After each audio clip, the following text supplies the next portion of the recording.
venu nous sauver, nous n'avons pas mérité. Mais parce que nous avons été sincères et que nous sommes approchés de ton trône de grâce, lui qui sonde le cœur, il nous regarde à travers les sangs glorieux de son Fils. Et ce sang nous justifie. Et ce sang nous garde. Et ce sang nous protège. Et ce sang nous trace la route du ciel pour nous. Et ce sang s'appelle aussi le sang de la grâce. Le sang de la grâce. Alléluia. Dieu de toute grâce. Dieu de toute grâce. Dieu de toute grâce. Agis, Dieu de toute grâce. Aujourd'hui, Dieu de toute grâce. Nous louons Dieu de toute grâce. Il est vivant, Dieu de toute grâce. Ton Dieu, Dieu de toute grâce. Oh Yahvé, Dieu de toute grâce. Il est vivant, Dieu de toute grâce. Il agit, Dieu de toute grâce. Par son sang, Dieu de toute grâce. Jésus-Christ, Dieu de toute grâce. Oh Yahvé, Dieu de toute grâce. Il nous garde, Dieu de toute grâce. Il est vivant, Dieu de toute grâce. Il est Seigneur, Dieu de toute grâce. Aujourd'hui, Dieu de toute grâce. Il délivre, Dieu de toute grâce. Ah, Dieu de toute grâce. Oh Yahvé, Dieu de toute grâce. Jésus-Christ, Dieu de toute grâce. Aujourd'hui, Dieu de toute grâce. Il agit, Dieu de toute grâce. Je bénis ta parole, ô Tout-Puissant Dieu. Nous rendons grâce et garde maintenant devant. Ô Maroshikeberanda, ô Shikamalakaya. Alléluia, Hosanna, Hosanna. Estengo Ezalia, on va se mettre debout. Gloire à Jésus-Christ et les sœurs. Restons debout, s'il vous plaît, on va prier pour la parole. Alléluia. Nous disons, Père Céleste, j'ai quitté ma maison pour ce lieu, pour te louer, pour t'adorer, pour écouter ta parole. Je crois que ta parole est la vie. Je crois que ta parole va m'affranchir. Je crois qu'aujourd'hui, je vais être affranchi. Je vais être libéré par la vérité qui est dans ta parole. La vérité est ta parole. Je te dis merci de me délivrer aujourd'hui. Au nom de Jésus-Christ, je t'ai ainsi prié. Amen. Cancer et brise l'esprit. Quand je maudis l'esprit de cancer autour de nous maintenant, au nom de Jésus, soit cesse et disparaît. Au nom de Jésus-Christ, les dardes, retardement de mort est brisé. Lavez-vous dans la journée. Alléluia. Gloire à Jésus-Christ. Merci Saint-Esprit de l'aider. Seigneur, nous bénissons ton Seigneur. Gloire à toi, que ton nom soit béni. Oh, camarade, rentre dans la joie maintenant. Alléluia, alléluia. Le Seigneur est bon, le Seigneur est bon, que son nom soit béni. Alléluia. Le message est très profond aujourd'hui. Très, très profond. Alléluia. Saint-Esprit, aide Moïse que les doigts tiennent bien. Alléluia. Amen. Nous continuons avec l'enseignement sur les textes d'Apocalypse. Et nous sommes en train de conclure dans la dernière église de Laodicée. Et on a vu les 2 dimanches passés que dans cette église, Jésus s'est présenté comme, soit vous chantez l'Amen, vous comprenez, mais il s'est présenté comme l'Amen. Le témoin fidèle et véritable. Le commencement de tout est la création. On a vu ces 3 concepts. L'Amen, le témoin fidèle et véritable, le commencement de la création. Aujourd'hui, nous continuons avec la reproche de Jésus-Christ à l'église de Laodicée. Parce que beaucoup d'entre vous sont à risque de devenir comme ça. Et c'est le grand risque chrétien. C'est quoi cette reproche que Dieu fait à l'AUDC? Dieu dit, nous lisons à partir du verset 15, Apocalypse chapitre 3, verset 15, je connais tes œuvres, je sais que tu n'es ni froid, ni bouillant. Puisses-tu être froid ou bouillant? Ainsi, parce que tu es tiède, et que tu n'es ni froid, ni bouillant, je te vomirai de ma bouche. Parce que tu dis que je suis riche et que je suis enrichi, que je n'ai besoin de rien. Mais parce que tu ne sais pas que tu es malheureux, misérable, pauvre, aveugle et nu. Je te conseille d'acheter de l'or, de moi, de l'or éprouvé par le feu, afin que tu deviennes riche, des vêtements blancs, afin que tu sois vêtu, que la honte de ta dignité ne paraisse pas. Impoli pour loin de tes yeux, afin que tu vois. Moi, je reprends, je choisis tout ce que j'aime, et donc dis zèle, et répands-toi.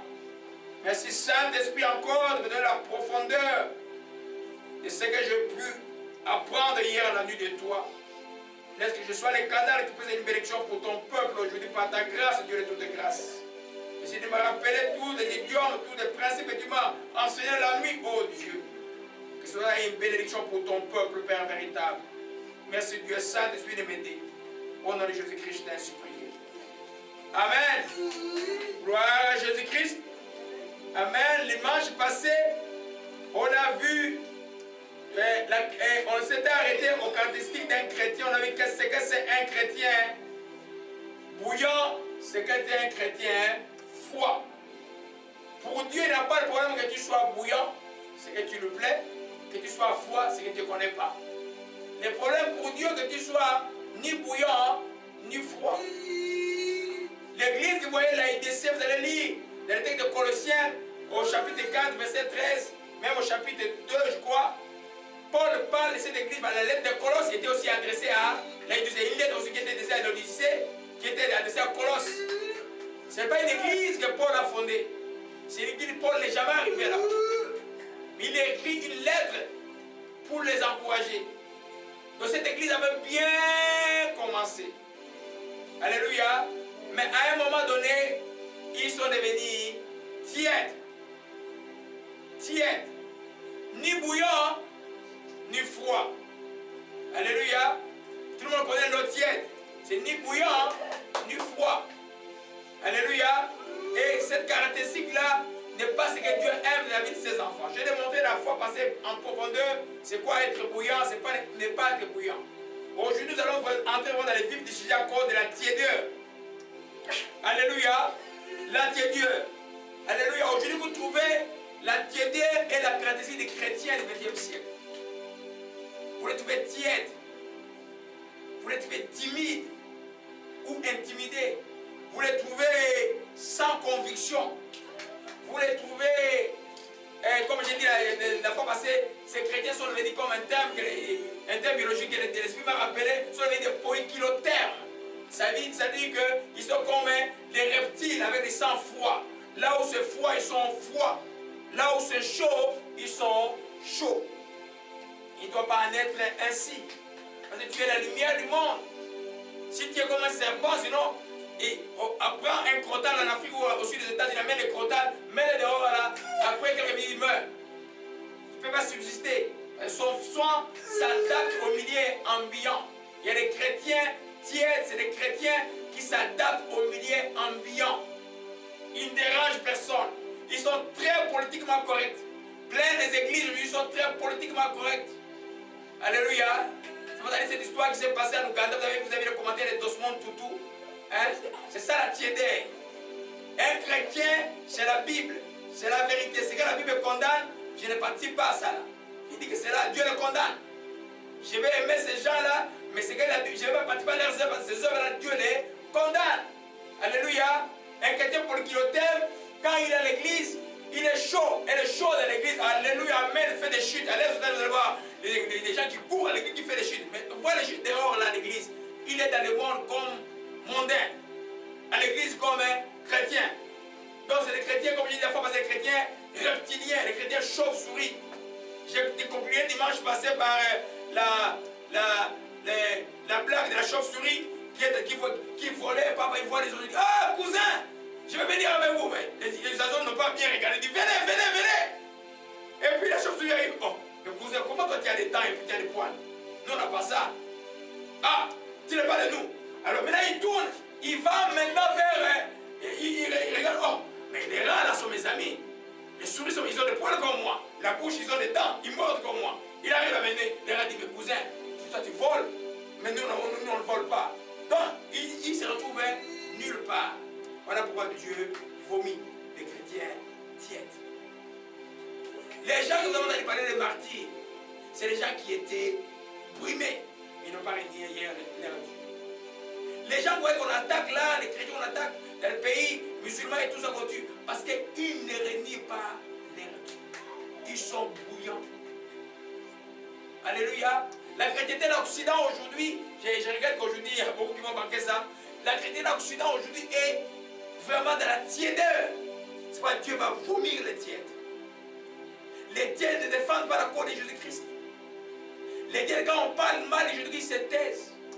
Les tièdes ne défendent pas aussi la cause de Jésus par leurs œuvres, pour des œuvres qui sont contraires à ce que Dieu demande.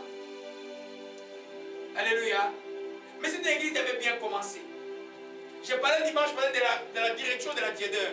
Il y a des tiédeurs qui arrivent, tu amènes quelqu'un en Christ, il donne sa vie à Jésus-Christ. Jésus, il a été baptisé, croit que c'est assez, c'est fini, peut vivre ta vie. Je suis déjà baptisé. Demandez à tous les catholiques, ils disent, je suis baptisé, ils croient qu'ils sont baptisés, mais ils ne sont même pas baptisés, les catholiques. Les petits taureaux, mais là, ce n'est pas baptisé. Et puis le bébé ne connaît rien. Ils disent, je suis baptisé, je vais aller au ciel. Mais il y a aussi parmi l'église, il y en a qui croient que baptiser, c'est la fin de toutes choses. Non, non, non. C'est le début de la chrétienté. Tu dois croire en Christ. Tu dois grandir en Christ. Tu dois devenir un chrétien, une chrétienne mûre demain. À travers les épreuves, comment tu te relèves, comment tu avances. Tu avances. Alléluia. Alors, nous, ça c'est la direction, je dirais, ascendante. C'est-à-dire qu'un chrétien vient d'être nouveau, et puis le monde il est un peu chaud, et puis à un moment, il s'arrête. Souvent, c'est dépend de l'église où la tiédeur est déjà là. Si tu es dans une église morte qui n'est pas chaude, tu resteras tiède. Parce qu'eux, ils sont tièdes.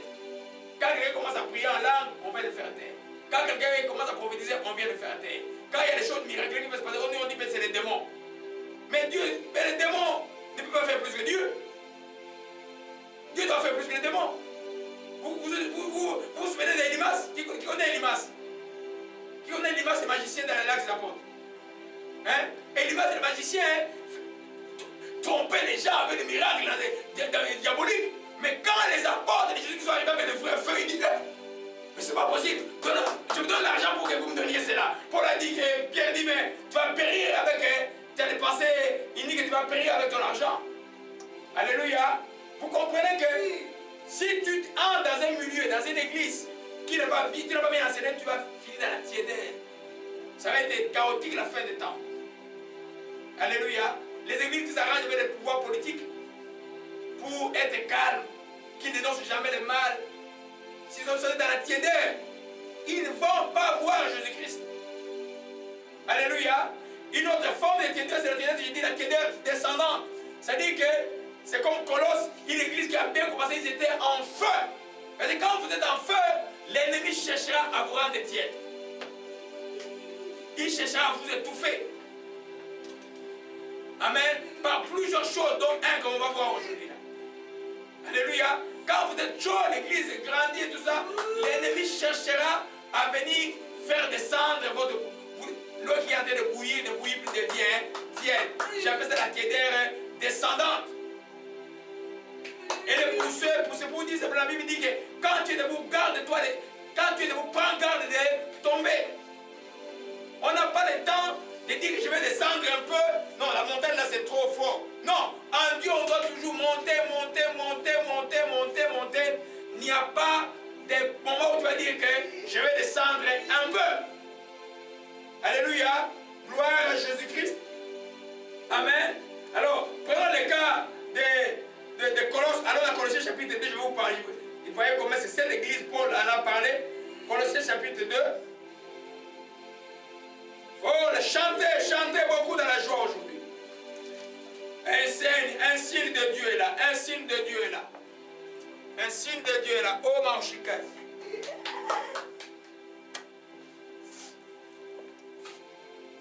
Kemerondo Koshike. Colossiens 2, versets 1 à 2. Voyez un peu, je vous disais que la lettre de Colossiens était aussi adressée à la lettre de Laodicée pour que vous compreniez bien cette église-là. Alléluia. Je veux en fait que vous sachiez combien est grand les combats que je soutiens pour vous. Pour ceux qui sont à Laodicée. Et tous ceux qui n'ont pas vu mon visage à la chair. C'est pourquoi on dit que Paul, c'est pas lui qui a fondé cette église-là. On croit que c'est Epaphras. Afin qu'il y ait les cœurs remplis de consolation, qu'ils soient unis dans la charité, enrichis d'une pleine intelligence pour connaître les ministères de Dieu, à savoir Christ, mystères dans lesquels sont cachés les trésors de la sagesse et de la science. Alléluia. Amen. Vous voyez, il dit que les combats qu'il combat pour eux, ça dit que c'est une église qui avait bien commencé. Une église qui marchait bien. Alléluia. Vous allez voir encore dans Colossiens, chapitre 4, verset 13. Paul parle encore de cette église. Lorsque cette lettre sera été lue chez vous, faites en sorte que soit lue aussi dans l'église de Laodicéens et que vous lisiez aussi à votre tour celle qui vous arrivera de la Laodicéen. Alléluia. Voyez verset 15. Salut aussi les frères qui sont à Laodicée et néfaste l'église qui est dans sa maison. Paul n'a pas fait de reproches. Donc c'est une église qui marchait bien. Mais au fil des temps, ils sont devenus tièdes. On va voir pourquoi aujourd'hui là. Alléluia. Donc j'ai bien justifié qui est le tiède. Les tièdes, c'est les chrétiens qui n'est plus bouillant pour Dieu, qui n'est plus fervent pour Dieu.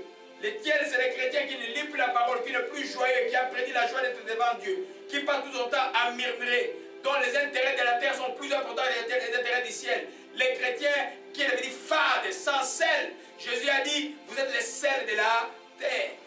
Un chrétien tiède perd son sel. Il n'est plus le sel, il n'est plus la lumière. Il devient terne. Le terme terne ne veut pas dire sombre. Terne, c'est comme une ampoule qui va terminer là, qui n'éclaire pas bien. Ce qui énerve Dieu. Dieu veut que les chrétiens puissent éclairer, pas être terne. Alléluia. Parce que qui est celui qui est ténèbre, il les jette, il ne les regarde même pas. Alléluia. Amen. Donc un chrétien, un tiers, c'est un chrétien inclassifiable. Dieu ne peut pas les classifier. Alléluia. Un chrétien, comme nous avons dit, un chrétien chauve-souris, un chrétien polykiloté qui s'adapte à la température ambiante. Alléluia. Chaud avec les chrétiens, froid avec le monde. Quand il est avec les gens du monde, il est comme les chrétiens du monde. Les gens croient que la chrétienté c'est dimanche à l'église. La chrétienté c'est une vie.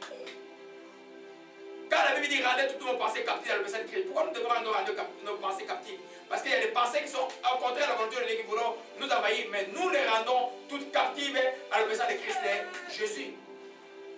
Alléluia. Vous comprenez, bien aimé? Alors, un chrétien, parce que la vie spirituelle, c'est une vie. Tu la vis ici, tu la vis à l'extérieur. Aujourd'hui, tu viens louer Dieu, à l'extérieur, tu es témoin de Dieu. À l'église, tu es adorateur, tu es aussi adorateur, mais tu es aussi témoin de Dieu. Alléluia. Si tu n'es pas bouillant, si tu t'adaptes avec tout le monde, quand les gens sont froids, tu es avec les gens qui sont froids, mais tu es sans sel. Dieu ne peut pas agréer cela. On ne devient pas chrétien justement pour entrer au ciel, on devient chrétien pour être des témoins de Jésus. Amen. Vous devenez disciples de Jésus, vous devenez témoins de Jésus, où que vous soyez. Alléluia. C'est pas les caractéristiques de bouillon, va de pair avec le sel, va de pair avec la lumière. Alléluia. Et quand c'est tiède, ça ne plaît pas à Dieu.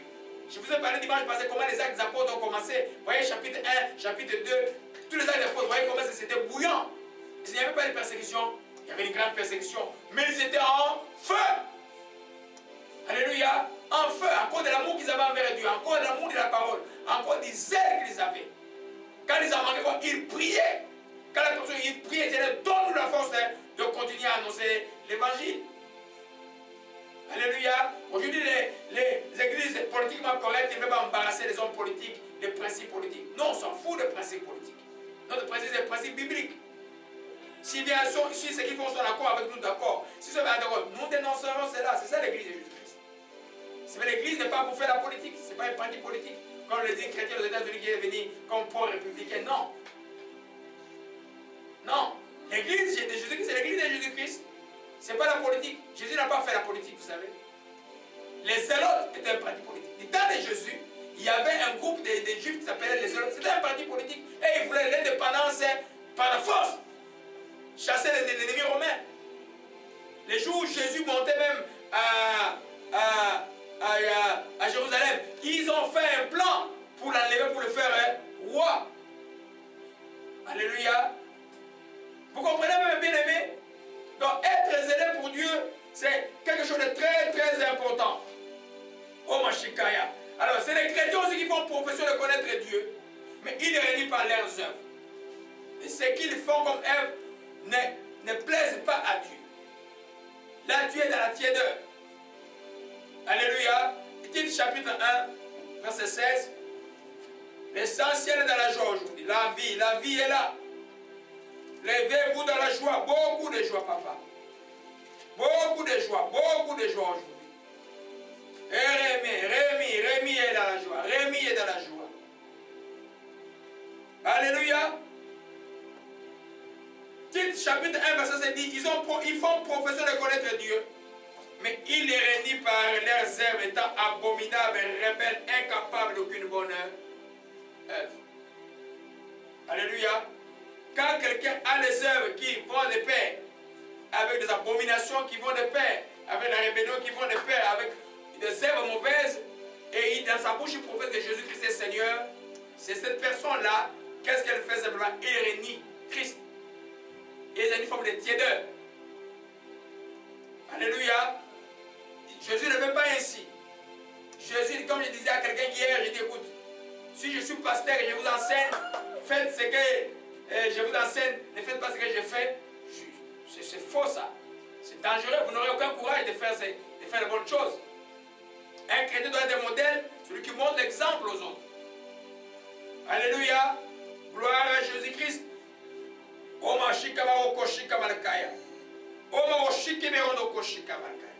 Alors pourquoi cette église, l'église de Colosse et l'église de Laodicée, qui était une bonne église, pourquoi est-elle devenue tiède?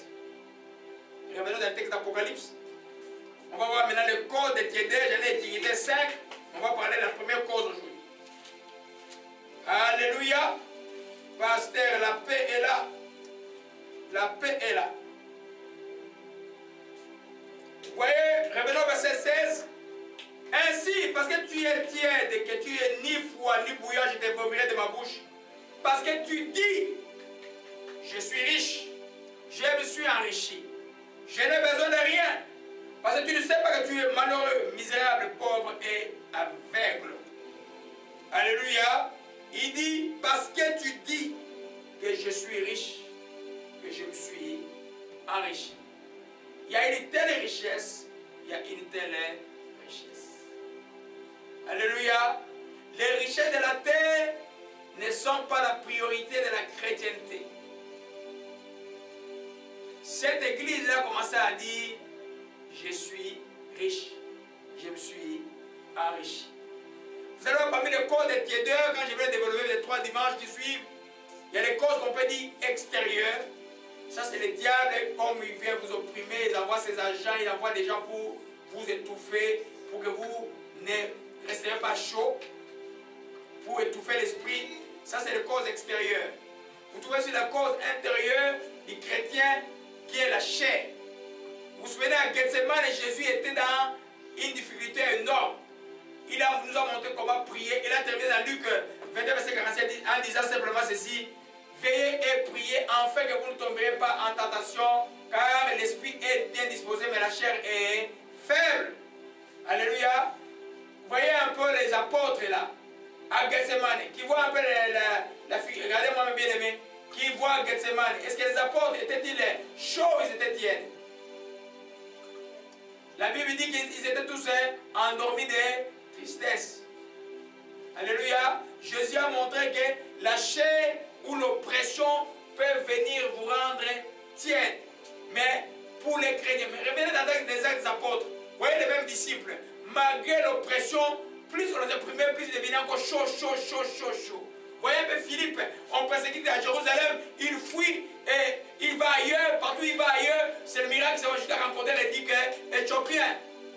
Ils étaient en train de fuir la persécution, mais en allant, ils restaient chauds. Ils annonçaient la bonne nouvelle partout. Pourquoi toi, une difficulté simplement te fait changer même les cadres, tu deviens mondain, terrestre.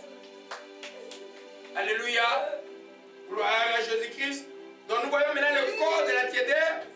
Je vais vraiment entrer en détail aujourd'hui.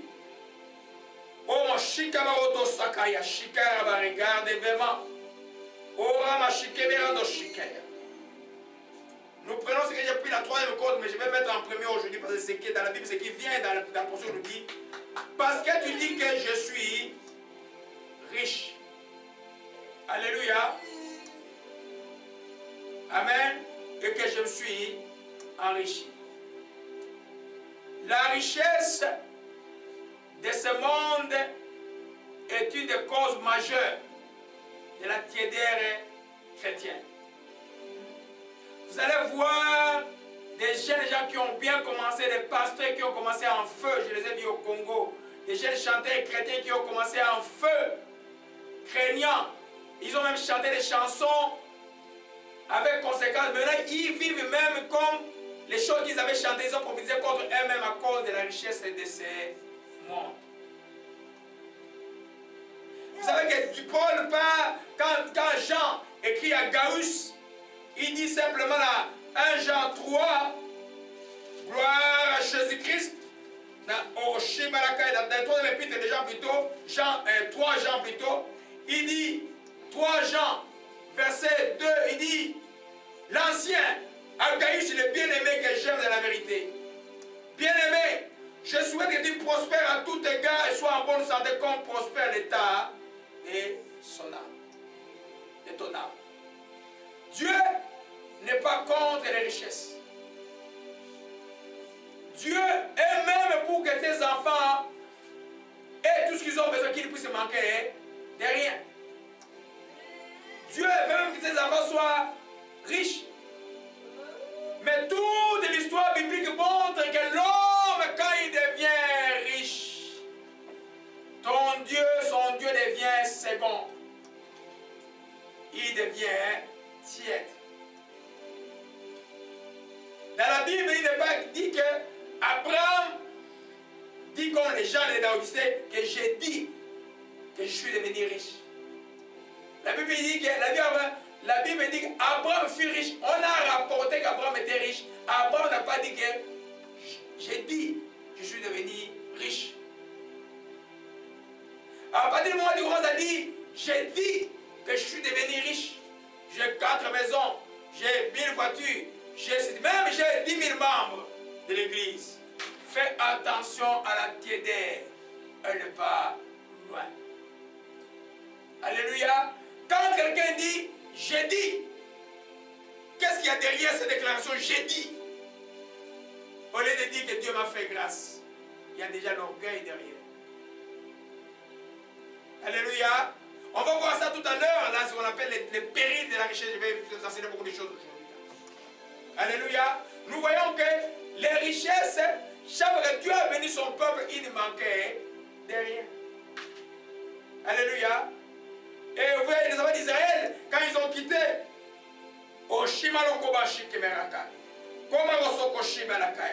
quand ils ont traversé le Canaan, Dieu leur a dit, quand vous irez dans ce pays-là, que vous serez enrichis, que vous aurez d'un bon peuple, gardez-vous de vous dire que ce n'est pas nos propres faits, nous sommes acquis ces richesses-là. Dieu n'est pas contre la richesse. Dieu est contre ceux qui prennent la richesse pour leur Dieu. Ceux qui confondent la bénédiction avec celui qui bénit, qui est Dieu. Ceux qui remplacent les choses de la terre à la place de Dieu. C'est pour que les choses de la terre sont plus importantes que Dieu. Alléluia. Gloire à Jésus-Christ. Oh,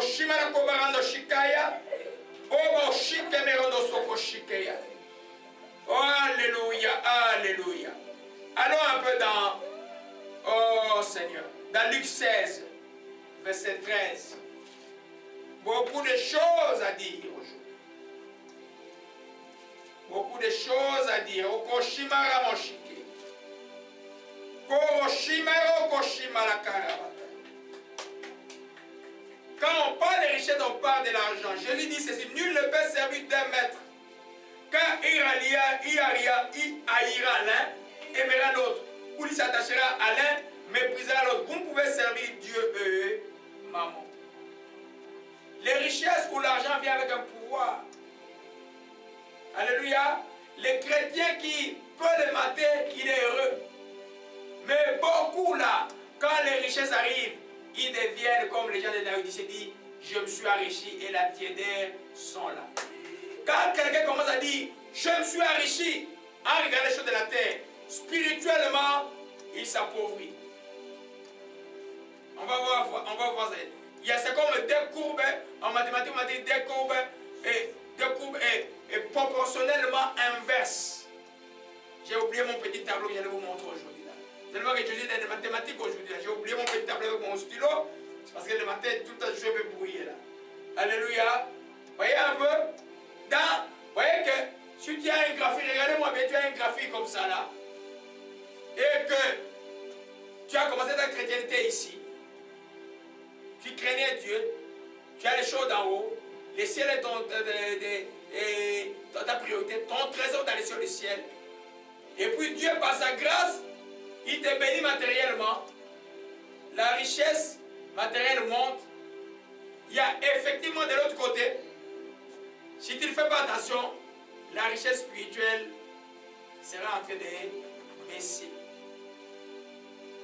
Pour ceux qui ne font pas attention, pour ceux qui disent je me suis enrichi, pour toutes les églises dont la chrétienté est un gain, les gens commencent à se tuer à gauche et à droite, à croire même tout le temps que écoute, quand tu passes une épreuve, tu es maudit. À croire que tout chrétien doit être riche. Et Dieu a dit que tout chrétien doit être riche. Non. Dieu a dit, vous ne manquerez de rien. C'est la règle de contentement.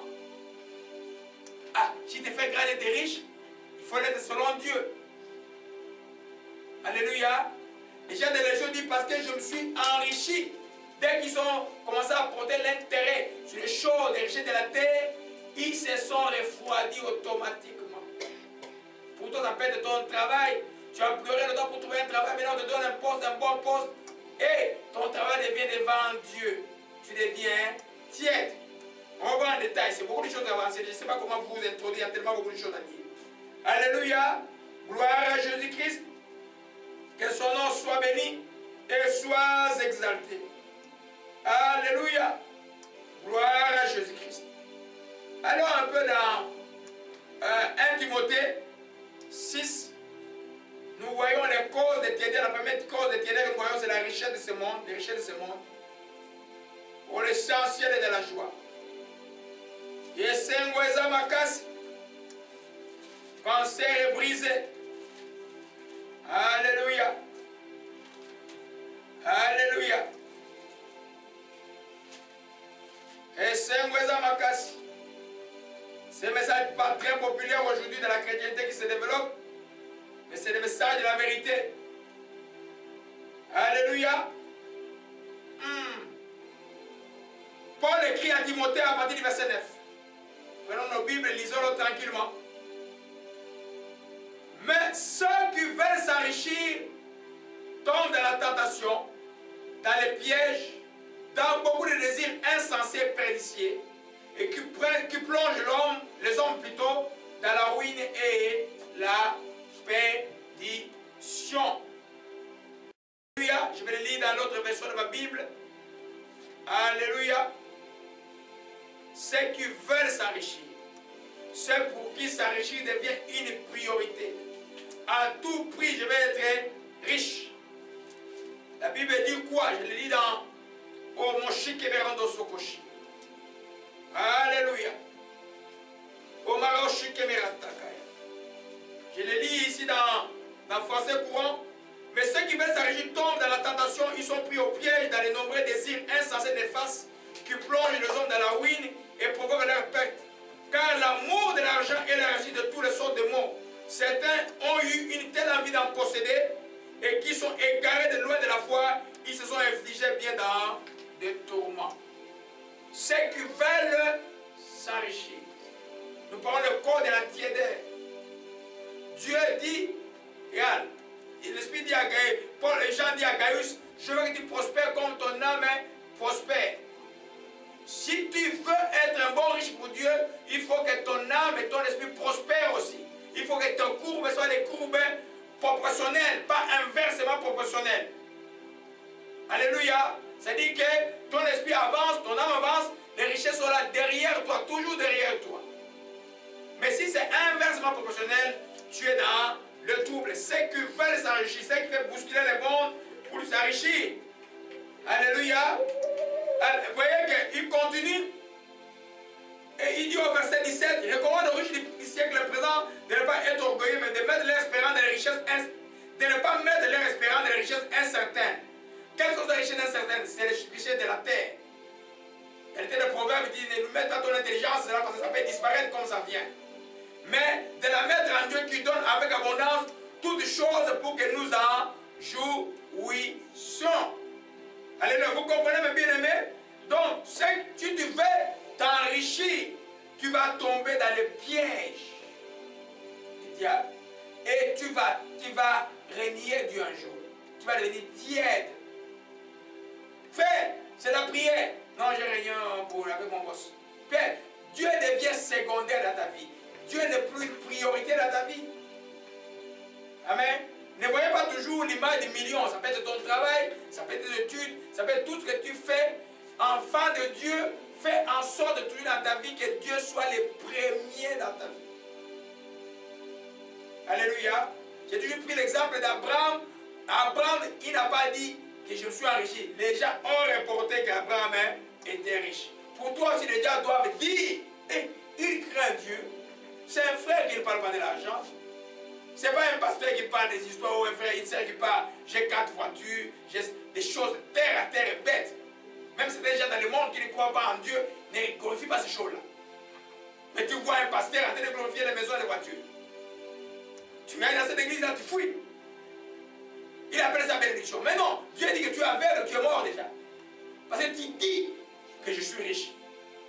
Non, ta richesse, elle est dans le ciel. C'est les choses d'en haut.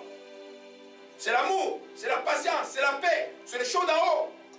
Les choses que les charnels ne peuvent pas comprendre. Alléluia. Gloire à Jésus-Christ, que son nom soit béni. Alors donc, quand quelqu'un a cette pression-là que moi je dois devenir riche, je dois être riche, tu vas avoir des problèmes. Question de temps. Tu vas avoir des problèmes. Je balance toujours le texte des gens, toi. Et pourtant l'apôtre dit, je veux que tu puisses prospérer en toutes choses. Ça veut dire qu'il n'aime pas la chose devant, il n'aime pas les choses de la terre devant. Amen. Dieu a dit à deux ans, alléluia. Prenons le texte avant que je le continue. Oshima okomara moshiki. Omoshike merondo sokoshi. Alléluia. Prenons Proverbe 30, verset 8 à 9. Gloire à Jésus-Christ. Nous sommes en train de voir pourquoi l'église est aussi devenue tiède. C'est à cause des richesses. À cause des richesses. Les yeux sur le monde, sur les richesses de ce monde. Alléluia. L'argent est nécessaire. L'église a besoin d'argent. Nous avons besoin d'argent. Mais l'argent, c'est un moyen. L'argent ne peut pas être un maître ou un but. Alléluia. C'est comme tous ces pasteurs qui vont prier pour quelqu'un pour qu'on lui donne l'argent. Maintenant, il y a même des droits pour la délivrance. Les gens payent la délivrance. C'est démoniaque. Ce n'est pas la délivrance que vous recevez. Alléluia. Proverbe 30, verset 8 à 9. Amen. Voilà ce que Dieu pense véritablement de la richesse pour les hommes. Il dit, éloigne de moi la fausseté et la parole messagère. Ne me donne ni pauvreté, ni richesse. Vous voyez cela? Accorde-moi le pain qui m'est nécessaire, de peur que dans l'abondance, je ne te renie, et que je me dise qui est l'Éternel, ou que dans la pauvreté, je le dérobe, et ne m'attaque au nom de mon Dieu. La richesse, comme la pauvreté, ont des périls spirituels, ont des dangers spirituels pour les chrétiens. Une pauvreté extrême peut te conduire à faire du mal, à voler, mais aussi, quand on dit attaque les autres, de faire des choses qui ne plaisent pas à Dieu, tu vas faire nier ton Dieu, salir notre Dieu par des actions que tu vas faire. Comme la corruption dans certains pays, comme on généralisait, même les chrétiens dans les bureaux là, il attend que quelqu'un veut donner le matabis, donc il doit lui donner le pouvoir pour pouvoir nourrir les enfants. Mais non, le matabis c'est la malédiction qui t'amène à la maison. Tu es chrétien maintenant là, même si tu travailles à la douane là du Congo, ne reçois pas de matabis. Tu ferais nier ton Dieu. Ouais, le danger de la pauvreté est là. Mais le danger de la richesse est là aussi. On pourrait dire, mais qui est Dieu? Je suis déjà complet, j'ai tout. Alléluia. Gloire à Jésus-Christ, vous allez bien comprendre ce qu'on va développer tout à l'heure. Alléluia. Donc nous voyons maintenant ce que j'ai titré les dangers des richesses.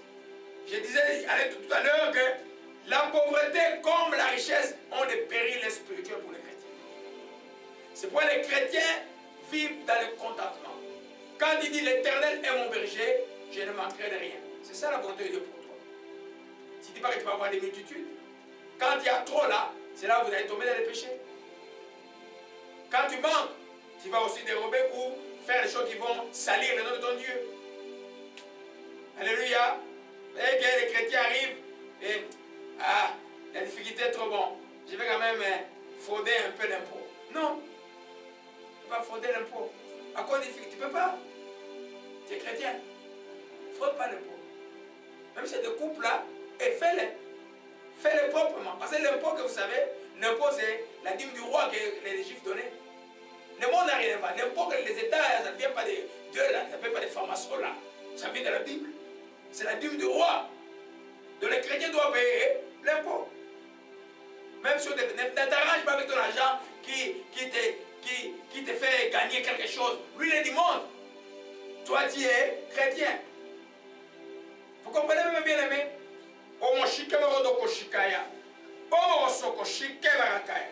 Donc, les périls, les dangers de la richesse pousse. Alléluia. Nous comprenons un peu qu'être riche là peut être un danger pour toi. Être pauvre peut être un danger pour toi aussi. Mais en devenant que tu es riche pour Dieu, Paul, alors dans Timothée 6, je vois tous tristes là. Amen. Ne soyez pas tristes. C'est ça la vérité de la Bible. Qu'on ne vous trompe pas ailleurs là. Je ne vous achète pas autre chose que ce qui est écrit dans la Bible. Alléluia. Regardez à partir du verset 17. Recommande aux riches du présent siècle de ne pas être orgueilleux et de ne pas mettre l'espérance dans les richesses incertaines, mais de la mettre en Dieu qui nous donne avec abondance toutes choses pour que nous en jouissions. Alléluia.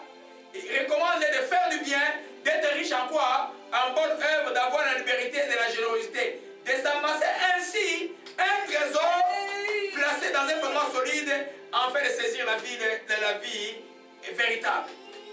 Alléluia.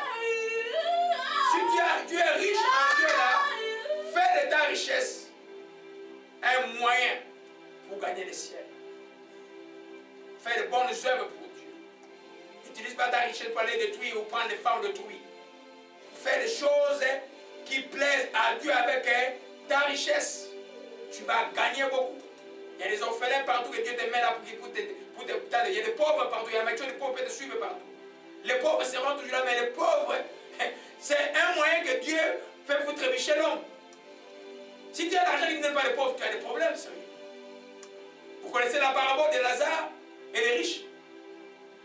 Lazare, le pauvre, venait manger les miettes. Et à sa mort, il était dans les seins d'Abraham. Le riche dit, il était dans le lieu de tourment. Parce qu'il n'a pas su tourner sa richesse. Ce que nous appelons richesse devant Dieu, c'est de la saleté. C'est des richesses là, la Bible dit, des richesses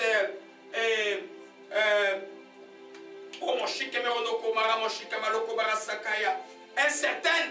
Ces richesses incertaines de la terre. Utilisez-les pour gagner des grands trésors dans le ciel. C'est pour faire le don, aider les gens, construire les choses pour les autres. Tu es dans un pays, fais les choses pour ton peuple. Sois pas toujours riche. Qui veut me s'opposer à moi, je vais le tuer la nuit. La richesse est très très dangereuse. Parmi les plus grands criminels, c'est les gens qui sont riches. Ils peuvent tuer facilement. Ils peuvent même acheter la justice. Mais la justice de Dieu, là, on n'y échappait pas. Alléluia. Vous comprenez, mes bien-aimés? Gloire à Jésus-Christ. Donc, nous voyons, je répète dans ces noms, nous sommes en train de voir comment la richesse peut te rendre tiède. Les enfants étudient avec des rêves, je vais avoir, tu vas même parler comme à Westmont, tu vas parler. Oublie ça, là, petit. Tu dormiras dans un lit un jour. Tu conduiras une seule voiture. Tu auras une seule maison, c'est ça la réalité de la vie. Le reste que Dieu te donne, c'est pour bénir les autres. Investir dans une grande entreprise qui aide une population entière. Au lieu de prendre ton argent et de dans ton compte, et peut-être quand la situation va devenir pour te sauvegarder toi-même. Non, non. Fais quelque chose pour ton peuple. Alléluia. Fais quelque chose pour ta communauté. Alléluia. Gloire à Jésus-Christ, que son nom soit béni et soit exalté. Alors, je disais que les richesses ont un danger, le péril. Le premier péril de la richesse, c'est l'orgueil.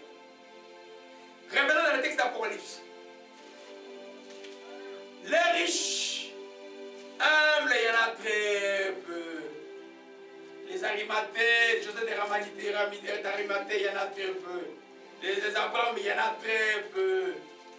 Hein? Mais les Nabal, il y en a beaucoup. Qui connaît Nabal? Vous connaissez pas Nabal? Hein? Nabal qui avait un cœur dur. Alléluia. Gloire à Jésus-Christ. Voyez un peu, mes bien-aimés. Au verset 17, Dieu dit, Dieu dit, tu es tiède, tu es ni froid ni bouillant, je te vomirai de ma bouche. Parce que tu dis, parce que tu fais quoi? Tu te vantes. Tu dis que je suis riche, je me suis enrichi. Donc tu commences à considérer ce que Dieu te donne comme Dieu. Tu ne regardes plus vers Dieu. Je suis suffisant. Il n'y a pas de suffisant dans la chrétienté. Même si vous avez 10 000 membres, 100 000 membres, vous ne pouvez pas être satisfait. On ne se satisfait pas dans la vie de Dieu. On a des choses à gagner les âmes, choses à faire des œuvres de Dieu. Et regarde, Jésus a dit, ceux qui croient en son nom feront des miracles plus qu'il ne l'a fait. Qui l'a encore fait sur cette terre? Mais Jésus a dit ça. Si vous croyez en son nom, vous ferez plus qu'il ne l'a fait. Donc il n'y a pas de satisfaction à avoir dans la chrétienté des choses de la terre. Le problème est que Jésus a une grande option, les richesses vont suivre. Mais souvent, à un moment, quand tu vois ça, tu commences à oublier l'onction, d'où vient la richesse, tu commences à gagner les richesses. Rolls-Royce, grosse voiture et tout ça. Même si tu es vrai, les gens commencent à t'appeler faux, ils t'ont même empêché à cause de toi, mais tu es vrai, tu es vraiment de Dieu. Mais toi, tu as vu que les richesses sont plus importantes, les gens commencent à t'appeler faux, quand ils t'appellent faux, ils sont encore dans le péché, tu es occasionné juste pour plein de gens à travers le monde. Parce que tu as pris simplement que, tu as dit simplement que tu étais riche. Tu as considéré plus les richesses de la terre. Vous comprenez cela, mes bien-aimés? Il dit, parce que je suis riche, je me suis enrichi. Donc, le premier danger de la richesse dans la vie du croyant, la richesse pousse l'homme à l'orgueil. Alléluia, à l'orgueil. Or, vous savez, Dieu dit quoi? Dieu fait grâce aux orgueilleux, Dieu résiste aux orgueilleux. Il fait grâce aux hommes. Si quelque chose est comme un moteur qui te pousse à l'orgueil, que ce soit ta carrière, que ce soit tes études, c'est quoi, te pousse à l'orgueil, cette chose est dangereuse pour toi. Alléluia. L'orgueil, c'est ce qui avait jeté Satan. Il a dit qu'il était, Lucifer a dit qu'il était très beau, il voulait se comparer à Dieu. Il a été jeté.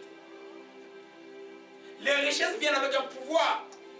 Vous voyez, les pasteurs qui ne prient plus, ils sont là. Et puis vous êtes étonné que vous avez un scandale pervers, incroyable. Mais parce que vous ne connaissez pas les démons, vous avez chanté toute leur vie, vous les avez maltraités. Vous croyez qu'un jour, et ils oublient? Les démons ont une mémoire. Les diables ont une mémoire. Il sait que tu es son ennemi. Tu sais qu'il a délivré plein de gens. Maintenant, il t'attend à ton juger par la force. Je ne l'ai pas eu.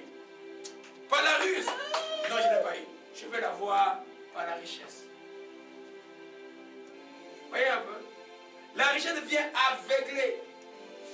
C'est pas, vous voyez, certaines églises, les Saint-Esprit remplacés par des lumières, des choses, l'acoustique, des gens de toutes sortes là, pour camoufler, il n'y a rien.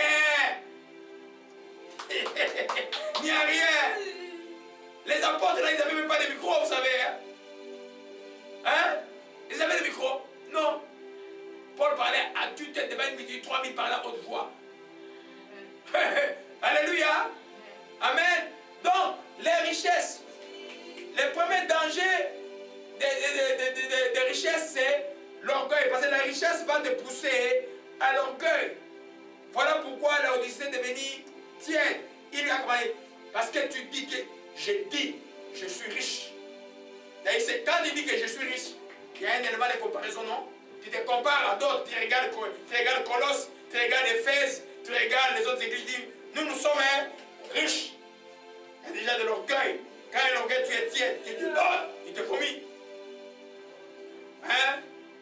Vous comprenez, mes bien-aimés? Il n'y a pas de mal d'être riche. Mais il y a du mal de considérer sa richesse à la place de Dieu. Abraham était riche, mais il n'a jamais dit qu'il était riche.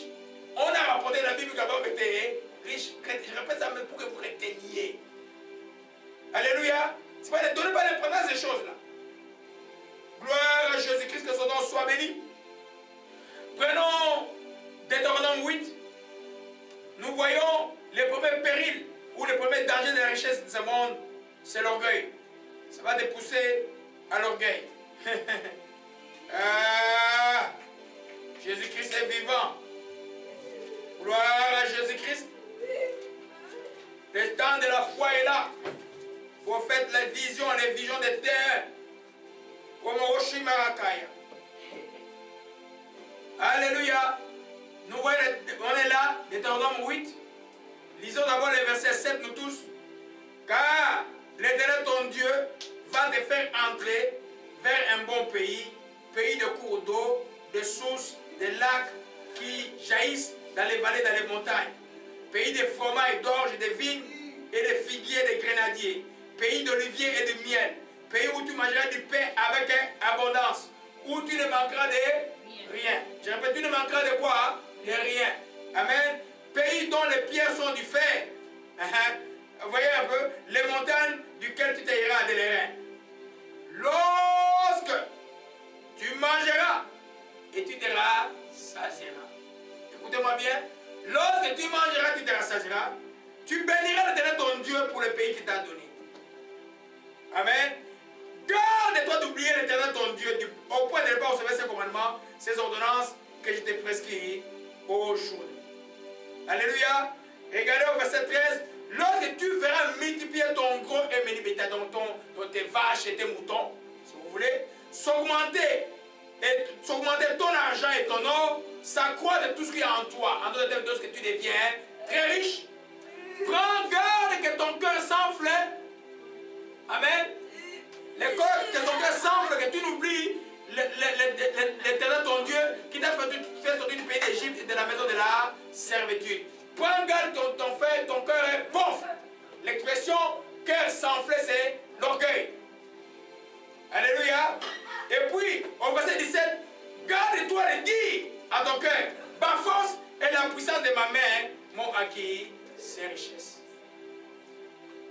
Alors, vous voyez que Dieu a prophétisé clairement sur le peuple d'Israël que vous allez être riches. Mais quand vous allez être riches, n'oubliez pas de rendre grâce à Dieu.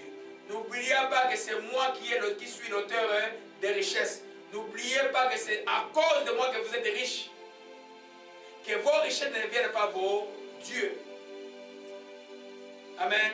Tu cherches le mariage, que ton mariage ne devienne pas ton Dieu. Tu cherches le travail, que ton travail ne devienne pas ton Dieu. Tu cherches la liberté, même dans certains pays, tu cherches la délivrance, que ta délivrance ne devienne pas ton Dieu. Dieu reste Dieu. Alléluia. Garde l'oublier. C'est-à-dire que quand les richesses arrivent, le cœur peut s'enorgueillir. Alléluia. Et par là même, tu réunis ton Dieu. Revenons sur Timothée chapitre 6. Alléluia. Nous sommes en train toujours de voir la faute et les reproches de Dieu à la Odyssée. Pourquoi ils sont devenus tièdes. Le premier cause de leur tiédeur, c'est parce que ils ont considéré plus les richesses que de considérer Dieu. Je me suis enrichi et je ne manque de rien. Quand tu ne manques de rien, si tu manques de rien, comment tu pries maintenant? Hein? Action de grâce. Remercier Dieu. Et beaucoup ne le font plus. Je vous dis que beaucoup de chrétiens, à cause de la richesse, ils oublient Dieu. Parce que la richesse, c'est comme un aimant. Ça va encore t'attirer, ça va encore t'attirer, ça va encore t'attirer. Hein? J'ai entendu un pasteur, chez les chrétiens, dit bon, vous savez, le chrétien, il ne faut pas qu'il soit pauvre, il faut travailler. Moi, j'ai des chants que je fais, j'ai plein de choses que je fais. Quand il me décrit tout ce qu'il fait, je me demande quand il lit la Bible. Ce n'est pas étonnant que l'émission précédente, il a cité un verset à des travers, l'autre émission, il a encore confondu autre chose. Quand je vois qu'il commence que. Non, il fait tout, il fait la politique, il fait les chants, mais il lit la Bible quand? Il a une femme, il a des enfants. Il lit la Bible quand? Quand il me dit la parole de Dieu. Quand il est dans le trait de la richesse, il est toujours dans la richesse, dans la richesse, dans la richesse, dans la richesse, dans la richesse. Quelle richesse avait Jean-Baptiste? Yes. Alléluia. Quelle richesse avait Élie? Quelle richesse avait Élisée? Dont l'onction rendait les gens riches et donnait les enfants, même son corps mort, ressuscitait la mort. Quelle richesse il avait sur la terre? Alléluia. Et quand on lit la Bible, il faut se poser beaucoup de questions. Alléluia. Revenons sur Timothée 6. Enlèvement de la paix. Enlèvement de la paix. Alléluia. Amen. Ceux qui veulent s'enrichir tomberont dans les pièges, dans beaucoup de désirs insensés pernicieux, qui plongent l'homme dans la ruine et la perdition. Amen. Ces pièges-là, un des pièges centrales, c'est l'orgueil. Alléluia. Dieu résiste aux orgueilleux. L'orgueilleux nie Dieu, quoique c'est par lui-même c'est acquis quelque chose. Alléluia. Deuxième péril de la richesse. Amen. Pourquoi la richesse rend les chrétiens tièdes? Deuxième péril. Amen. C'est pas loin de l'orgueil. Voyez un peu? Quand maintenant tu as acquis les richesses. Quand maintenant tu es comme ça, un jeune homme qui vient demander à Jésus, Seigneur, dis-moi qu'est-ce qu'il faut hériter, comment il faut hériter la vie éternelle. Jésus lui dit, mais il faut...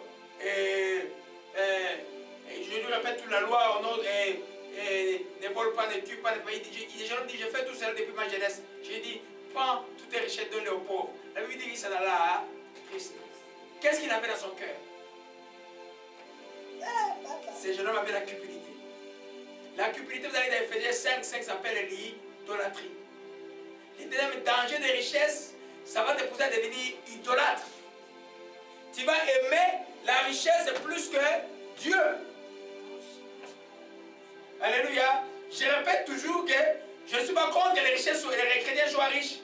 Je veux que les chrétiens soient comme Abraham qui ne considèrent pas les richesses, qui considèrent Dieu. Dieu va te donnera toujours. Alléluia.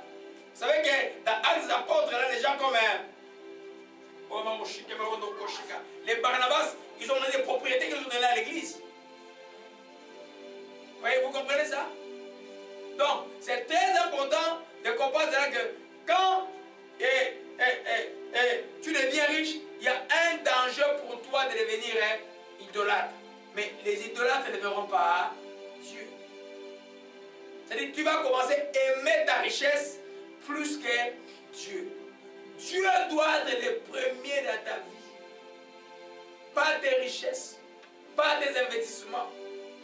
Parce que d'un souffle, il peut tout faire. En 2008, il y a beaucoup qui sont morts aux États-Unis qui avaient des milliards. Parti en 2 jours. Parti. Alléluia. Tu dois mettre ta confiance. Le problème, pourquoi c'est l'idolâtrie? Parce qu'on révèle la tête de Timothée. Timothée 6, verset 17. Vous voyez un peu? Recommande. Allez-y, je vous attends vite. C'est très important. Amen. Timothée 6, verset 17. Alléluia. Dit quoi? Recommande aux riches du présent siècle de ne pas être orgueilleux. On a déjà vu l'orgueil. Deuxièmement, de ne pas mettre leur espérance dans les richesses incertaines. C'est là où vous voyez l'idolâtrie. Quand tu mets ta confiance dans les richesses incertaines, tu mets ta confiance dans les choses de la terre, ça dit que Dieu devient second. Tu aimes plus tes richesses que tu n'aimes Dieu. Mais de la mettre plutôt en Dieu. En d'autres termes, qu'ils ne soient pas idolâtres de leurs richesses. Amen. Vous voyez que Dieu dit, recommande de faire du bien. Vous savez que quand tu donnes, tu perds toujours, non? Si tu avais 1000 $, tu as donné 500, tu as perdu 500 $. Donner, c'est perdre un peu. Mais ça montre que tu n'es pas cupide. Ça montre aussi que l'argent ou ce que tu donnes n'est pas plus important que Dieu qui t'enseigne d'aider et de donner ce qui a difficulté. Alléluia. Alors, nous voyons bien que les richesses les causeront te pourront devenir idolâtres. Beaucoup des églises, beaucoup de pasteurs aujourd'hui sont devenus idolâtres. L'église ne raisonne que par l'argent. Combien de dîmes nous avons reçus, combien de offrandes nous avons reçus. Et ne raisonne que par l'argent. Même quand il vient prêcher, il déjà dit, ah, vous allez me payer combien? Il y en a qui disent ça, les évangélistes. Mon crachet de combien quand je viens dans votre église? Abomination des abominations. À ce moment-là, l'argent devient plus important que Dieu. Tu commences à trafiquer les dons de Dieu pour les gains sordides. Cela est extrêmement dangereux. Dieu va appeler cela un jugement un jour. Alléluia. Nous comprenons, mes bien-aimés. Éphésiens 5. Éphésiens 5, verset 5, nous voyons le deuxième péril, le deuxième danger des richesses qui amène les gens à être tièdes. Pourquoi tu vas avoir des problèmes avec Dieu? Parce qu'avec les richesses, tu vas venir idolâtre. L'Odyssée a dit, je me suis enrichi. Donc je ne manque de rien, je n'ai plus besoin de Dieu. Bye bye Dieu, bye bye l'église. Oh, dit, on peut venir une fois les mois, c'est pas grave. Là tu commences à écouter les philosophies de New Age. Ah, mais toutes les religions sont bonnes, hein? Bien sûr. Mais toutes les religions sont bonnes, mais tous n'amènent pas au ciel. Il n'y a qu'une seule personne qui amène au ciel, c'est qui? Jésus-Christ. Alléluia. Éphésiens 5, verset 5. Alléluia. C'est de prendre pitié, prendre pitié, prendre pitié. Sachez-le bien. Aucun impudique ou impur ou cupide, c'est-à-dire idolâtre, n'a l'héritage dans le royaume de Dieu. Quand tu es idolâtre, quand tu aimes quelqu'un ou quelque chose, ou la richesse, plus que Dieu, tu es idolâtre. Tu n'as pas part au royaume de Dieu. Parce que Dieu doit être le premier. Alléluia. Quand vous retournez dans Exode 20, vous allez comprendre un peu ce que j'ai dit. Alléluia. À partir du verset 2, il dit, je suis l'Éternel ton Dieu qui t'a fait sortir d'Égypte, de la maison de la servitude. Tu n'auras pas d'autre Dieu devant en face. Tu ne feras pas d'image taillée, ni de représentation quelconque des choses qui sont en haut dans les cieux, en bas sur la terre, qui sont dans les eaux plus blancs que la terre. Tu te poseras point devant elle, tu ne les serviras pas, car moi, l'Éternel, je suis un Dieu jaloux qui punit l'iniquité des pères jusqu'à la 3e, à la 4e génération. Jésus, quand il parle de maman, il dit, choisis entre maman et Dieu. Tu ne peux pas servir Dieu et servir maman. Maman, c'est le Dieu de l'argent. Tu ne peux pas. Quand tu sers maman, sers maman. Vous savez que Dieu est au-dessus de tout, l'argent est sous les pieds de Dieu. Les chrétiens, c'est quelqu'un qui obéit à Dieu, qui mange l'argent, suit, et il ne considère même pas cet argent. C'est pourquoi, pour lui, c'est facile de toujours faire du bien avec ce que Dieu lui accorde. Alléluia. Troisième péril des richesses. Pourquoi la Odyssée est devenue tiède? La richesse te fait oublier Dieu à cause de la suffisance. La Odyssée dit, je suis riche, je me suis enrichi et je ne manque de rien. Toi tu dis aussi, l'Éternel est mon berger, je ne manque de rien. C'est quoi la différence? Toi tu dis, l'Éternel est ma source, parce qu'il est ma source, je ne manquerai de rien. La Odyssée qui est terrestre dit, je me suis enrichi, je ne manque de rien. Alors quand on vous regarde tous les deux, toi tu le dis par promesse, par la foi, celui qui est chargé de regarder, il dit l'éternel mon pays manque de rien, mais il est pauvre. Quand il regarde, il dit, l'autre il regarde, l'autre celui qui est chargé regarde, là où Odyssée dit, je me suis enrichi. Mais effectivement il est riche, il ne manque de rien. Tu vois cette église là, grand bâtiment, grand truc, tout le monde arrive, comme ils vont, ils font des mariages, des pendules jusqu'ici là, et tout ça, et tu portes la même veste, les mêmes éléments que je suis, ah, tu es charnel, tu dis, ça c'est l'église de Dieu ça. Mais qu'est-ce que Dieu dit? Regarde un peu, qu'est-ce que Dieu dit à la Odyssée là? Amen, je vous parle de beaucoup de choses profondes, je dis qu'il me réjouit mon cœur moi-même. Alléluia. Qu'est-ce que Dieu dit à l'Odyssée? Il dit, parce que tu ne sais pas que tu es malheureux, tu es misérable. Tu te dis riche, mais tu es misérable. Tu te dis, tu es misérable, tu es pauvre, tu es aveugle. Alléluia. La différence, c'est que celui qui dit l'éternel mon berger fait confiance en Dieu. Et il ne manquera de rien, effectivement. Même si aujourd'hui il n'a pas. Mais celui qui marche par la foi, par la vue, parce qu'il s'est enrichi, il va abandonner Dieu. Parce qu'il va regarder, je me suis enrichi moi-même. Alléluia. Alléluia. Donc, les richesses, à cause de la suffisance, vont te faire perdre Dieu. Regardez, quel est le continent où il y a plus de tiédeur spirituel? Quel est l'hémisphère de la terre? C'est l'Occident. C'est l'Occident. Va en Asie, des chrétiens véritables. Va en Afrique, tu trouves des chrétiens véritables.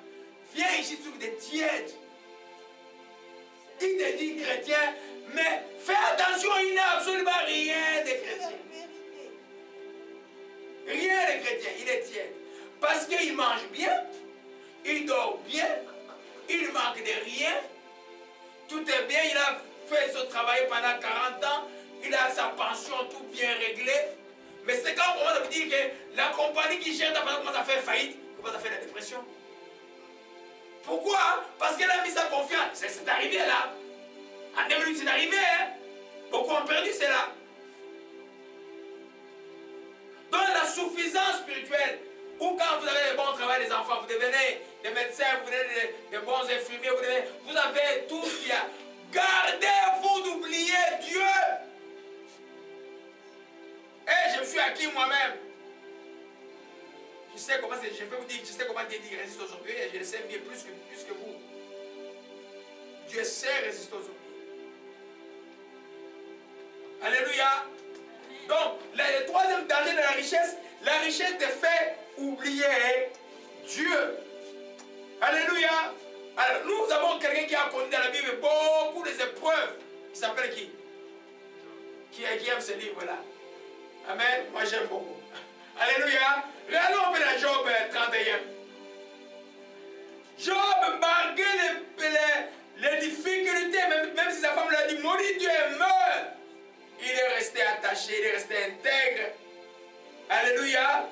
Regardez dans ses complaintes, Job chapitre 31. Oh, l'Éternel est bon. Que son nom soit béni et soit exalté. Job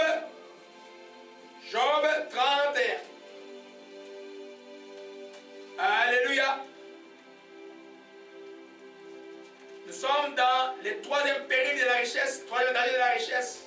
La richesse peut te faire oublier Dieu si tu ne prends pas attention, tu ne fais pas attention. Alléluia. Il a dit, hey, je brise la nature de la pauvreté. Je brise la nature de la pauvreté. Mais l'on de comprendre que la richesse aussi peut être un danger pour toi. Tu cours vite et ça te perd plus que tu ne pouvais imaginer. À partir du verset 24, Job dit, Job, dans sa complainte, alléluia, au verset 1, il dit d'abord, j'avais fait un pacte avec mes yeux. Il faut faire des pactes avec vos yeux, ne peut rien regarder. Ce n'est pas bon. J'ai fait un pacte avec mes yeux, j'avais fait un pacte avec mes yeux et je n'aurais pas arrêté mes regards sur une vierge. Quelle part lui est-il réservé d'en haut? Mais regardez le verset 24 qui nous concerne.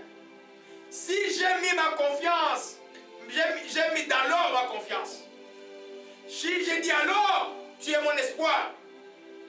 Si je me suis réjoui de la grandeur de mes biens, mais de la grandeur que j'avais acquise. Si j'ai regardé le soleil quand il brillait, pourquoi il dit cela? Si peut-être vous ne comprenez pas bien la forme littéraire qu'il emploie.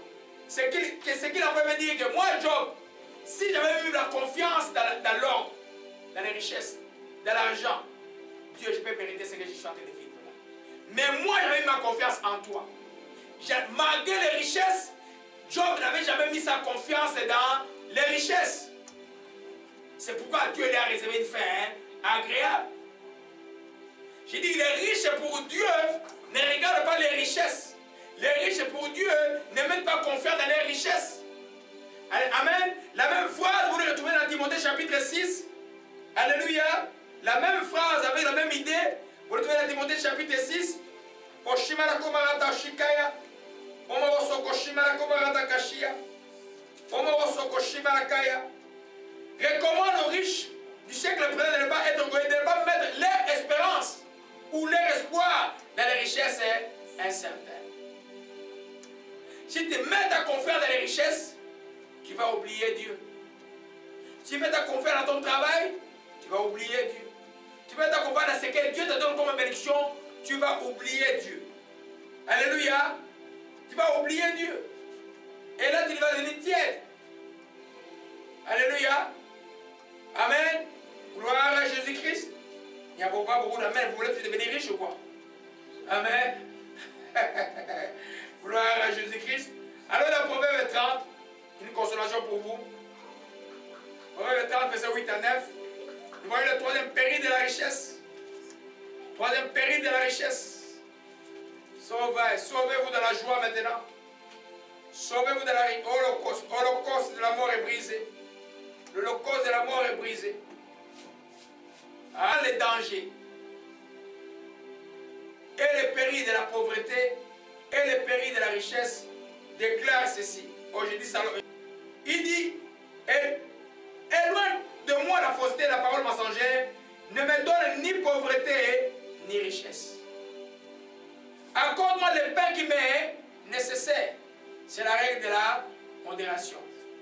De peur que dans l'abondance, que je ne te renie, que je ne t'oublie, que je dise qui est Dieu, que je dise que je suis acquis ces choses moi-même, que je dise comme la Odyssée, que je me suis enrichi.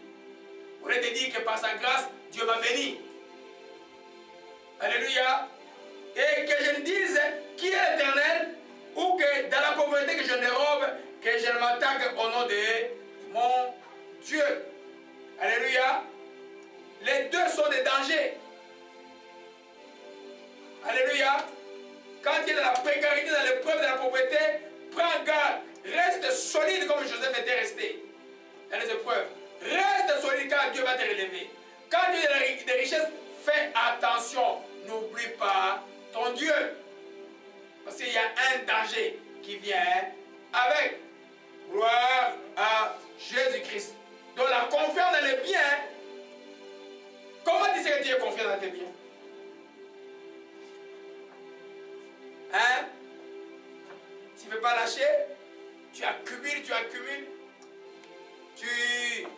Quand tu les regardes, tu dis, je suis en paix. Tu regardes ton compte d'abord, il y a 1000 $, je suis en paix. Quand il y a moins 100 $, tu es en trouble. Hein? Hein? Tu es en trouble, tu commences à faire des manigances, comment tu vas mentir, comment tu vas tricher, quel combien tu vas avoir l'argent. Non, non, non, non. L'enfant de Dieu, pauvre ou riche, il demeure dans la joie. Soyez toujours joyeux. Alléluia. Gloire à Jésus-Christ. Amen. Donc, si tu es mal enseigné, je te conseille de comprendre la chrétienté. Et que tu reçois un enseignement comme toi, la chrétienté, le but de la chrétienté, c'est de devenir riche. Et puis on commence à demander les riches américains, on va laisser des Hollywood, qui dit Jesus dans la bouche, mais qui les renie en tous les œuvres, vous dites que c'est des chrétiens. Et puis, toi tu commences à croire que être chrétien, c'est être riche selon la terre. Tu es perdu. Là, ta manière de penser, ta manière de faire, sera conduite vers ce but-là. Et tu vas tomber dans les désirs pernicieux. Certains. Très très certains. Alléluia. comprenez cela, mes bien-aimés?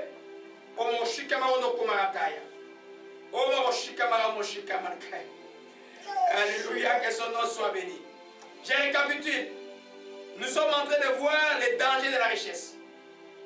Comment la richesse rend la tiédeur spirituelle. Je vous ai parlé des 4 périls. Déjà, le 4e, le premier péril, c'est simplement que la richesse pousse l'homme à l'orgueil. Le deuxième péril, nous avons parlé que la richesse pousse l'homme à l'idolâtrie. Troisième que nous venons de voir, que la richesse te fera oublier Dieu si tu ne fais pas attention. On a vu que la pauvreté comme la richesse ont des périls. C'est pourquoi les sages disent simplement, donne-moi ce qui m'est nécessaire. Pas riche, en fait que je ne t'oublie pas. Pas pauvre, en fait que je n'attaque pas ton nom. C'est-à-dire que j'avais fait des choses qui vont me faire régner mon Dieu. Alléluia. Et quatrième, c'est parce que tu es mal enseigné au début de ta chrétienté. Si tu entres dans une église où on vous enseigne on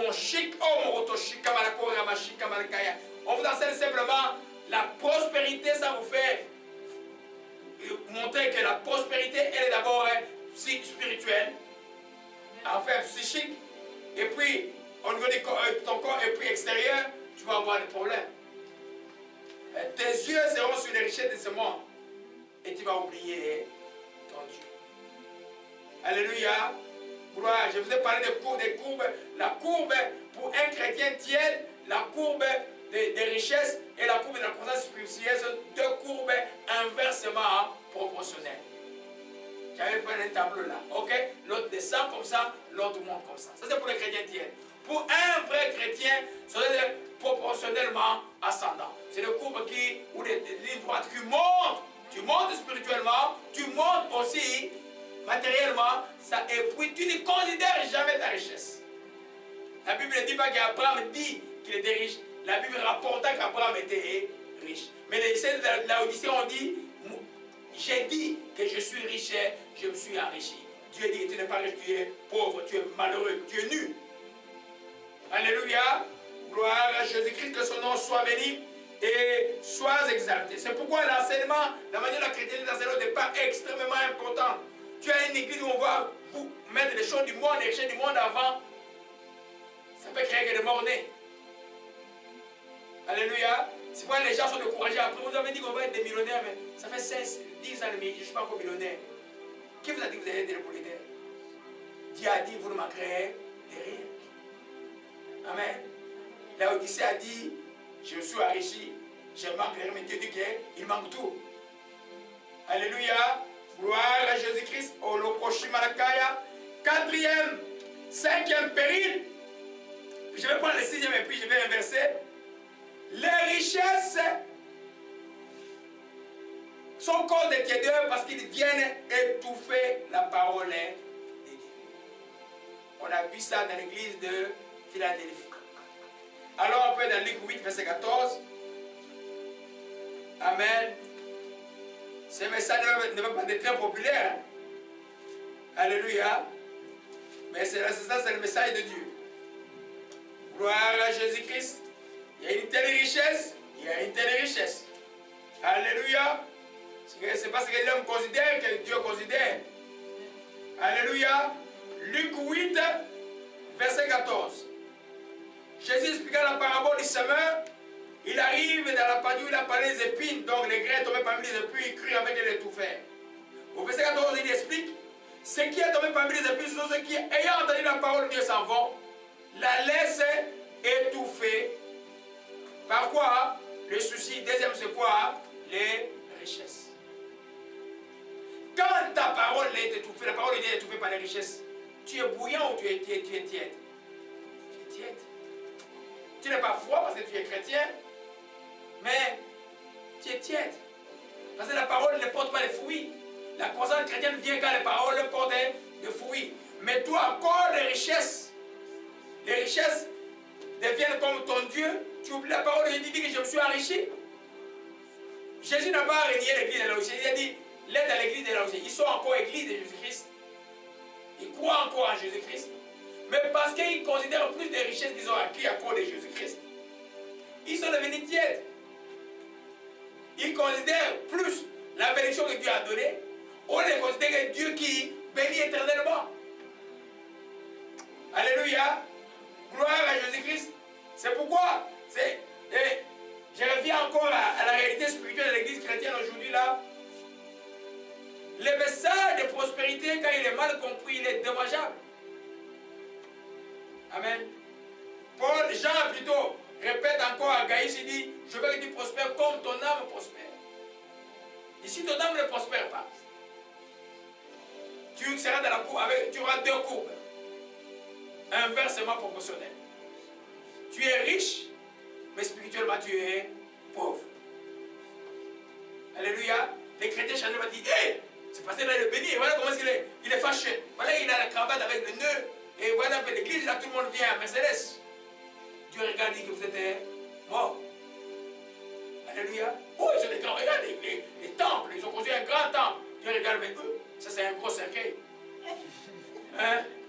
Mais c'est ce qu'il dit, c'est pas moi qui le dis, c'est qu'il dit à l'Odyssée, tu es mort, tu es nu. Alléluia. Amen. C'est pourquoi la gestion des richesses, on peut appliquer dans les combats spirituels dans Éphésiens chapitre 6, quand on dit tout de suite, on peut comprendre ça comme à partir du verset révélez de tous les hommes, afin de tenir ferme contre toutes les ruses du diable. Amen. Tenir ferme contre. Dans le verset 13, c'est pourquoi prenez tous les hommes afin de pouvoir résister le jour mauvais et tenir ferme après avoir tout surmonté.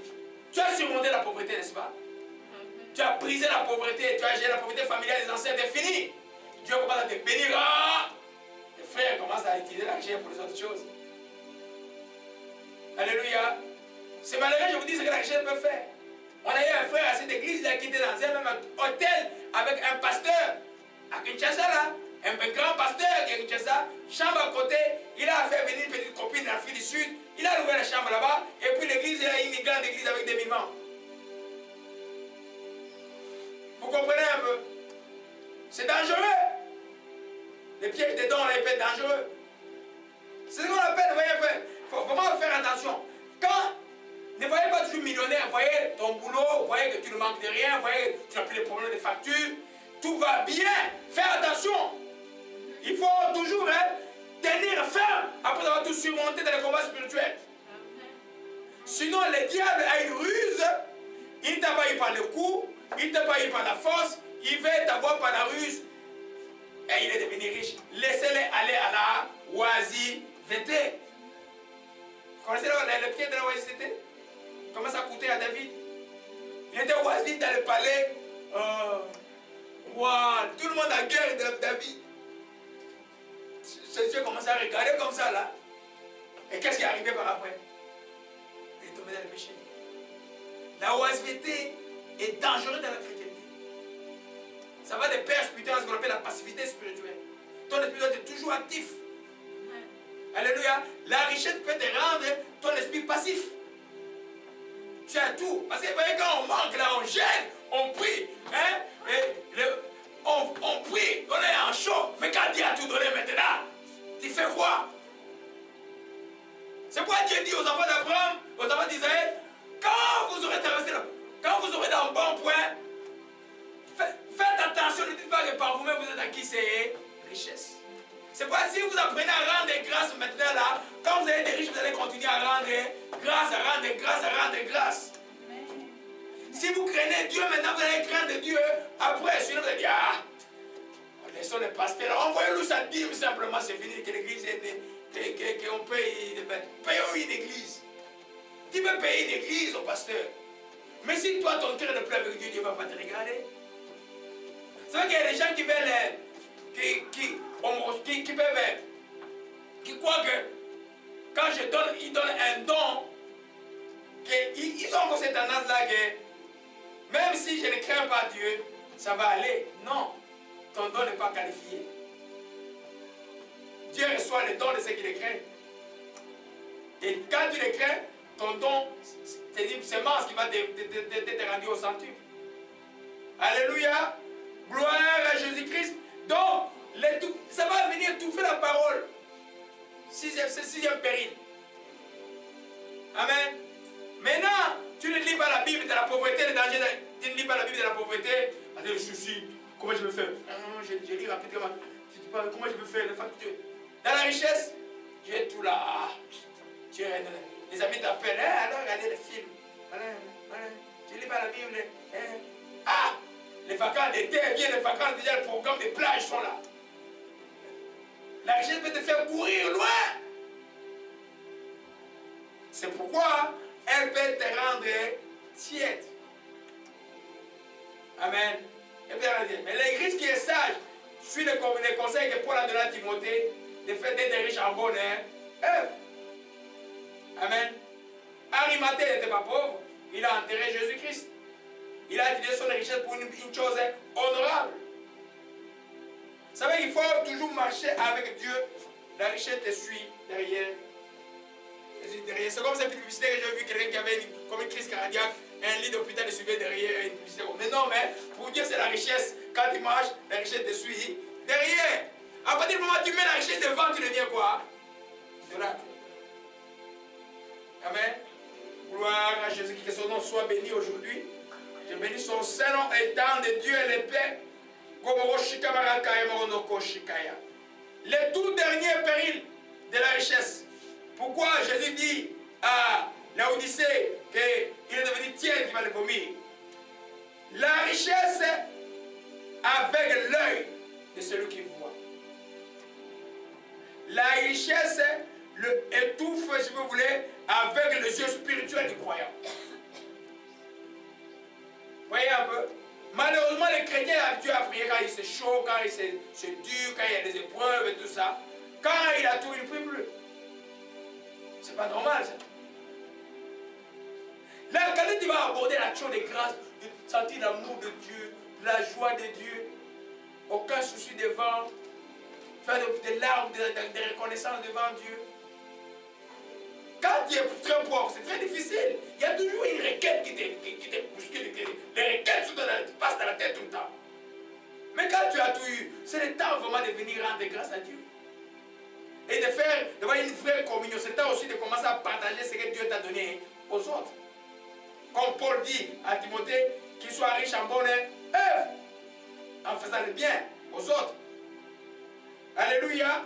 Oh, Shima Orama, Shikamano Koshike. Proverbe 23. Église, la joie est là. Le temps de la joie est là. Wale est sauvé. Wale est sauvé. Wale est sauvé. Alléluia. Proverbe 23, verset 4 dit, ne te tourmente pas, nous lisons tous, ne te tourmente pas pour t'enrichir. N'y applique pas ton intelligence. Fais-tu poursuivre des regards ce qui va disparaître. Car la richesse se fait des ailes. Comme l'aigle, elle prend son vol vers le ciel. Amen. On peut dire Amen ainsi. Amen. Amen. Ne te tourmente pas, ne te casse pas, n'envie pas les gens. Je vais avoir des Mercedes, je vais avoir des choses inutiles. Ne te tourmente pas. Tourmente-toi à chercher Dieu, à connaître Dieu, à avoir la révélation de Jésus-Christ. Amasse-toi des trésors impérissables dans le ciel. Fais de tes richesses de la terre un moyen d'acquérir les richesses du ciel. Vous savez ça? Quand tu prends tes richesses, que tu l'utilises pour aider les gens, tu aides les pauvres, tu fais des projets de multitudes, tu aides l'œuvre de Jésus-Christ, tu t'amasses un trésor qui est impérissable. Tu fais en fait l'échange entre le périssable et l'impérissable. Alléluia. Si tu ne fais pas attention, tu deviens spirituellement aveugle. Au début, je vous ai montré la Odyssée. La lettre de Colosse était adressée à l'Odyssée. C'était une église qui marchait bien. À un moment donné, ils sont devenus obnubilés par les richesses. Amen. Les femmes, avant de venir à l'église, commencent à chercher. Donc, je vais porter la Bible dimanche. Mais non, ça paye plus ça. Je vais porter ça aujourd'hui. Non, ça va. Tu n'as pas besoin de changer les dimanches, les habits tous les dimanches. Tu as besoin d'avoir un habit propre. Même si c'est le même que tu les laves pendant 10 dimanches, moi je m'en fous totalement. Mais personne ne voit ça. Hein? Si tu commences à te torturer trop sur tes choses là, tu deviens aveugle. Tu ne vois plus. Amen. Regarde ce que je vous ai montré. C'est lui qui dit, l'Éternel est mon berger, je ne manquerai de rien. Il dit la vérité, n'est-ce pas? Tu peux le regarder comme ça avec les yeux là, il n'a rien. Mais c'est lui qui, comme Laodicée, qui dit, hé, je me suis enrichi, je ne manque de rien. Tu peux dire, celui-là, il est béni, hein? Mais Dieu peut regarder celui que tu m'appelles béni, il est nu, il est pauvre. Celui qui a confiance en la parole de Dieu, il est riche. Celui qui a confiance à la richesse, il est pauvre. Parce que, comme vous voyez devant les textes de Proverbes, ils disent quoi? Ils ont des ailes, c'est fait des ailes comme l'aigle prend le vol vers le ciel, ça va s'évanouir un jour. Rappelez-vous 2008 aux États-Unis, combien sont morts? Comme il a confiance dans les richesses de la terre. Le but de ce message, ce n'est pas de vous dire que Dieu va vous bénir. Je crois que Dieu va vous bénir grandement et financièrement. Mais c'est un avertissement de dire que ne tombe pas dans la oisiveté spirituelle à cause de la richesse, à cause du travail que tu vas avoir, à cause des choses que tu vas avoir, à cause des mariages que tu vas avoir, à cause de tout ce que Dieu veut t'accorder. Une bénédiction ne dépendra jamais de ton Dieu. Une bénédiction a un auteur qui est le Dieu qui bénit. Alors celui qui est sage fait en sorte que la richesse ne vient pas les troubler. Amen. Les richesses sont sous ses pieds. Alléluia. C'est pourquoi, en résumé, qu'est-ce qu'il ne va pas faire? Il ne va pas tomber dans l'orgueil. Il ne va pas dire comme Laodicée, j'ai dit que je me suis enrichi, je ne manque de rien. Quand il dit, j'ai dit, je me vante, tu te compares aux autres. Deuxièmement, vous allez entendre ça. Eh mon Dieu, m'a béni, je ne manque de rien. Mais il dit en passant à l'autre. Fais attention.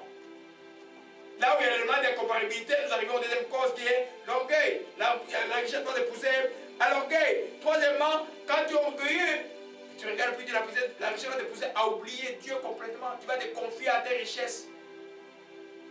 Amen. Il y en a qui se confient plus à leur intelligence. Il y en a qui se confient plus au médecin qu'à Dieu. Confiez-vous plus à Dieu qu'au médecin. Confiez plus à Dieu qu'au système financier. Confiez plus à Dieu qu'à ton conseiller financier. Alléluia. Quand tu te confies en Dieu, Dieu va te donner la sagesse de t'aider. Alléluia. Gloire à Jésus-Christ. Amen. Alléluia. Il est au chemin qu'on va gauche. Quatrièmement, si tu es intelligent et que tu as les richesses, tu vas éviter de devenir idolâtre. Donc, l'argent ne sera jamais ton Dieu. Tu ne vas jamais servir maman. L'argent sera le moyen qui est sur tes pieds pour la gloire de Dieu. La Bible parle de l'argent, hein, de Genèse jusqu'à la fin. Le mot argent dans la Bible. La Bible parle de l'argent beaucoup, beaucoup. Alléluia. Amen. Gloire à Jésus-Christ. C'est oh mon chic marandakaya. Alléluia. Gloire à Jésus-Christ. Que son nom soit béni et soit exalté. Donc, n'y applique pas ton cœur, ni ton intelligence, ne t'agace pas trop. Je ne dis pas que vous n'étudiez pas. Je ne dis pas que vous fassiez des plannings. Vous pouvez faire tout cela, mais ça doit être tout secondaire par rapport à votre considération de Dieu. Et vous savez où est-ce que vous vous mettez. Alléluia. Gloire à Jésus-Christ. C'est par là que nous allons terminer aujourd'hui. Je vais juste ajouter une chose. J'ai beaucoup de principes que je dois vous enseigner aujourd'hui. Et dimanche prochain, Omoroshika Malakaya. L'avantage pour toi, chrétien, de la richesse, c'est d'être riche et d'en être détaché. Tu peux être riche et être détaché totalement de la richesse. Alléluia. Cela se démontre par ta capacité d'aider les autres, de donner aux autres et de donner à l'œuvre de Dieu. Alléluia. On vous a parlé de Barnabas, qui était un grand apôtre. C'est celui qui a aidé Paul. C'est le cousin de Jean-Marc. Il a vendu toute sa position qu'il avait donnée à l'église pour aider les membres de l'église. Vous comprenez un peu? Être riche et en aide, c'est de votre part. C'est que Paul dit au Timothée 6, on y revient encore. Alléluia. Recommande l'œuvre aux riches de ce siècle de faire du bien, d'être riche en bonne œuvre, d'avoir de la libéralité, de la générosité et de s'amasser ainsi pour l'avenir un trésor placé sur un fondement solide et de saisir la vie véritable. C'est ça le but de ta richesse. Tu es béni pour être une bénédiction. Alléluia. Dites que je suis béni pour être une bénédiction. Alléluia. C'est pourquoi Dieu te donne. Alléluia. Jamais que la richesse devienne comme ton Dieu. Alléluia. Gloire à Jésus-Christ, que son nom soit béni et soit exalté. Je voulais, dimanche prochain, on va voir les types de tièdeurs. Alléluia. J'ai nommé un peu 3 types de tièdeurs. J'ai nommé les tièdeurs de positionnement. Le positionnement, ça dit que c'est les chrétiens, comme j'ai dit, les polythéothermes. Il est chaud quand les gens sont chauds. Avec les chrétiens, alléluia. Avec les non-chrétiens aussi. Il est bouillant avec les chrétiens, tiède avec les tièdes. Amen. Donc là, de toi, ça dépend de la position. Si on te met dans un endroit bouillant, tu deviens bouillant. On te met dans un endroit froid, tu deviens froid. Tu es polythéotherme. Tu es aussi caméléon. Les caméléons, quand tu le mets parmi les feuilles vertes, tu deviens quoi? Vert. Tu mets à côté des jaunes, tu deviens jaune. Mais un enfant de Dieu ne doit pas être comme ça. Alléluia. Gloire à Jésus-Christ. On voit aussi dimanche la théorie du caractère. La théorie du caractère que je rappelle, que j'ai nommé, c'est en anglais on peut dire up down. C'est quelqu'un qui est. Dieu veut voir la constance dans les caractères. Il ne veut pas créer une. Hein, non. Quand tu es, aujourd'hui tu es en haut, demain tu es en bas. Aujourd'hui tu es en haut, demain tu es en bas. Vous qui connaissez les mathématiques, quand tu fais une ligne de constance, tu deviens quoi? Tiède. Tu es moyenne, tu es dans la moyenne. Amen. En termes mathématiques, la tiède c'est la moyenne, non? Quand tu es up, down, et puis tu en fais une ligne là, tu es dans la moyenne. Tu es tiède. Mais dans le monde, tu vas dire la moyenne c'est bon, je me sens bien, je suis chrétien. Amen. Non! Dieu veut que tu sois bouillante. Chaud, chaud, chaud. Alléluia. Gloire à Jésus-Christ. On va voir dimanche prochain. Et puis je vais emphaser beaucoup sur la tiédeur spirituelle qui va en pair aussi avec la tiédeur de positionnement. Vous voyez que le prophète Élie a dit au peuple d'Israël, pourquoi clochez-vous de deux côtés? Si c'est Baal, qui est Dieu, allez chez Baal. Si c'est Dieu qui est Dieu, allez chez Dieu. Si c'est Jésus qui est Seigneur, quand il dit Seigneur, ça veut dire quoi? Un Seigneur, qu'est-ce qu'il fait? Il contrôle ta vie. Il règne dans ta vie. Alléluia. Tu vas dire Jésus qui est Seigneur. Et puis vaudou aussi la nuit. Et les petites fées le soir. Et puis l'ancêtre, qu'est-ce que l'ancêtre a dit hier? Non. Tu ne peux pas être des deux côtés. Quand tu es des deux côtés, tu es aussi tiède. C'est une forme de tiédeur aussi. C'est ce qu'on va voir dimanche prochain. Alléluia. Gloire à Jésus-Christ. Je vais encore terminer pour vous encourager avec le proverbe 30. La richesse est dans la joie. La richesse est dans la joie. Hosanna. Cancer est brisé. Le cancer est brisé. Oh, sois brisant pour l'esprit de cancer de la vie de cet homme au nom de Jésus-Christ. Oh, chemin de Kobarono Komashia. Quel sion de Dieu est là. Alléluia. Gloire à Jésus-Christ. L'essentiel est de la joie aujourd'hui. Alléluia. Alléluia. Clavier de Dieu, clavier de Dieu, clavier de Dieu. Oh ma chique, merado, chique, marada, onction de paix maintenant dans le plan de Dieu. Alléluia, alléluia, alléluia.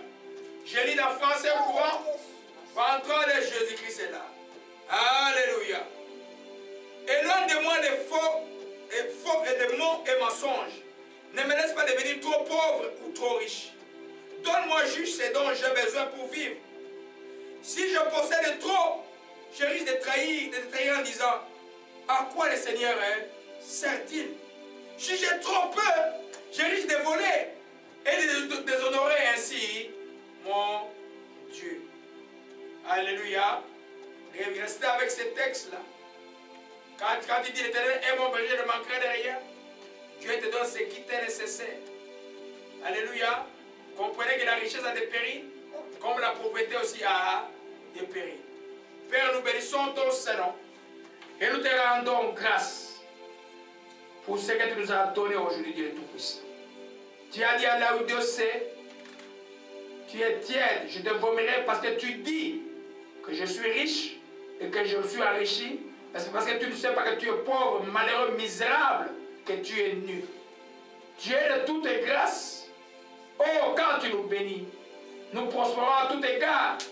Laisse que, oh Père, nous ici présents ton Église entière, tes enfants, tes serviteurs, oh Père, que nous soyons obnubilés par ce qu'il nous suit comme bénédiction, oh Dieu. Comme a dit les sages, oh Père, que nous ne soyons pas trop riches, oh Père, que nous ne t'oublions pas, et que nous nous mettons au Seigneur de gloire, nous ne soyons pas trop pauvres, afin que, Père, nous ne puissions pas déshonorer ton nom. Laisse que dans ta grâce, que tes enfants voient aujourd'hui, oh Père, le bonheur, oh Père, que tu les bénisses pour ceux qui sont liés par la pauvreté. Je brise le lien de la pauvreté maintenant au nom de Jésus-Christ. Seigneur, je délie, oh Père, cette abondance que tu donnes quand il est écrit. Tu es le berger qui est venu pour que le bébé ait la vie, qui c'est la vie en abondance, oh Père. Pour ceux qui tu as béni par les richesses, dont la sagesse de tenir fort, après avoir surmonté la pauvreté, oh Père, que ne tombe pas des désirs pernicieux, oh Père de gloire, de l'orgueil, de l'idolâtrie et tout ce qui peut nous séparer de toi. Père, je bénis ton Seigneur encore, je te rends grâce pour la réalité et la vérité de ta parole. Nous te disons merci encore une fois pour, oh Père, la suffisance, oh Père de gloire. Et nous déclarons encore en ce matin, l'Éternel est mon berger, je ne manquerai de rien. L'Éternel est mon berger, je ne manquerai de rien. L'Éternel est mon berger, je ne manquerai de rien. L'Éternel est mon berger, je ne manquerai de rien. L'Éternel est mon berger, je ne manquerai de rien. L'Éternel est mon berger, je ne manquerai de rien. L'Éternel est mon berger, je ne manquerai de rien. L'Éternel est mon berger, je ne manquerai de rien. Père, nous te rendons grâce pour la suffisance de la provision. Tu es vivant, que ton nom soit béni et sois exalté. Au nom de Jésus-Christ, nous t'avons ici prié. Amen.